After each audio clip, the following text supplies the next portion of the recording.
The incredibly tragic fates of Stalin's 3 children. Joseph Stalin had 2 sons and a daughter. None of them were particularly happy. This is what happened. 1. Yakov Jugashvili, Stalin's eldest son Yakov, was born in 1907. Katosvanidze, Stalin's first wife, died 9 months after giving birth. Yakov's father was a young revolutionary in his mid-20s. He left the child to be raised by his late wife's family. When Yakov was 14, he was brought to Moscow. Stalin had become a leading figure in the Bolshevik government. He despised the boy. In 1928, Yakov announced his plan to marry 16-year-old Zoya Gunina. She was the daughter of an Orthodox priest. Stalin was enraged at the idea. In response, Yakov shot himself in the chest. He narrowly missed his heart. He can't even shoot straight. Stalin commented. Yakov spent several months in the hospital. He did marry Zoya. They split up in 1929 after their only daughter died of pneumonia.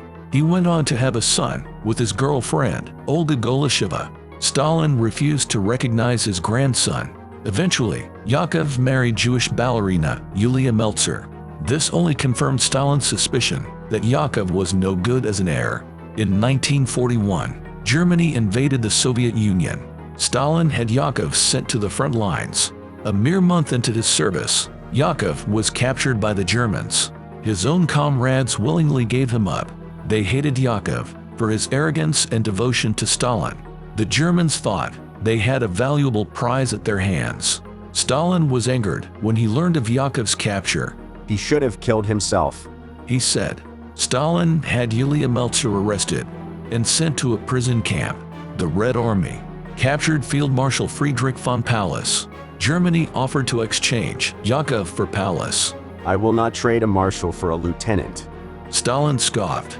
Yakov Jugashvili died at the Sachsenhausen camp. He deliberately disobeyed orders until a guard shot him in the head. He was 36. 2. Vasily Stalin. Vasily was born from Stalin's second wife, Nadezhda Alliluyeva. He was raised by a nanny. When Vasily was 11, his mother committed suicide. Vasily and his sister were told that she died of peritonitis. Alliluyeva's death affected Vasily dramatically. He started drinking at 13, attacking his sister in drunken episodes. He became increasingly violent. Stalin stopped visiting his children after his wife's suicide. Vasily and his sister Svetlana lived with a housemaid. The boy became friends with Stalin's Hungarian bodyguard, Kara Pauker.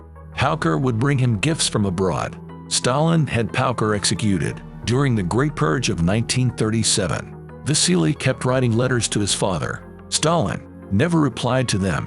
When the war began, Vasily served in Moscow.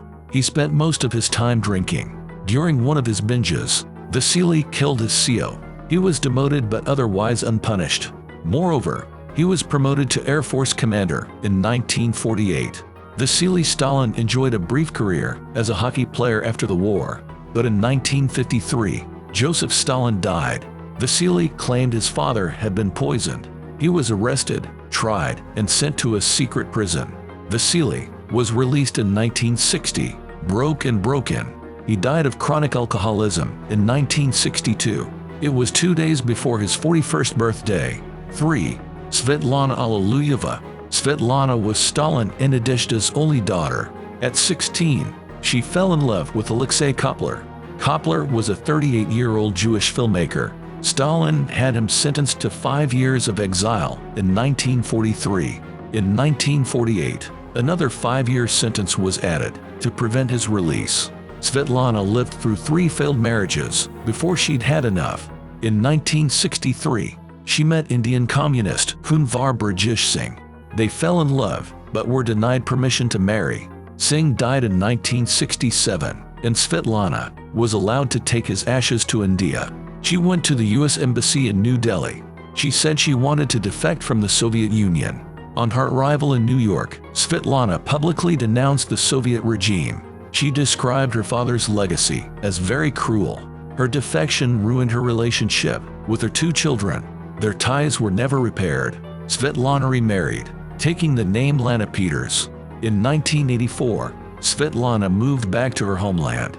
She said she hadn't enjoyed one day of freedom in the United States. However, in 1986 she left again, finding Soviet life oppressive. By that time she was impoverished and continued to move frequently. Lana Peters died from colon cancer in 2011, aged 85. Few people took notice